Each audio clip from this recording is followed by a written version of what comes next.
భారత క్రికెట్ దిగ్గజం సచిన్ టెండూల్కర్ ఇంట్లో త్వరలో పెళ్లి బాజాలు మోగనున్నాయి. ఆయన కుమారుడు యువ క్రికెటర్ అర్జున్ టెండూల్కర్ ఓ ఇంటివాడు కాబోతున్నాడు. తన ప్రియురాలు వ్యాపారవేత్త అయిన సానియా చందోక్ను ఆయన వివాహం చేసుకున్నాడు.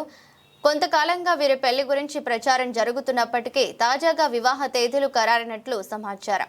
ఈ ఏడాది మార్చిలో వీరి వివాహ వేడుక జరగనుంది. తాజాగా వచ్చిన కథనాల ప్రకారం వీరి పెళ్లి వేడుకలు మార్చి 3న ప్రారంభమై 5న ముంబైలో ప్రధాన కార్యక్రమం జరగనుంది. ఈ వేడుకను అత్యంత సన్నిహితులు, కుటుంబ సభ్యులు, కొద్దిమంది క్రికెటర్ల సమక్షంలో చాలా ప్రైవేట్ గా నిర్వహించాలని ఇరు కుటుంబాలు నిర్ణయించుకున్నాయి. వాస్తవానికి అర్జున్ సానియా నిశ్చితార్థం గత ఏడాది ఆగస్టులోనే అత్యంత రహస్యంగా జరిగింది.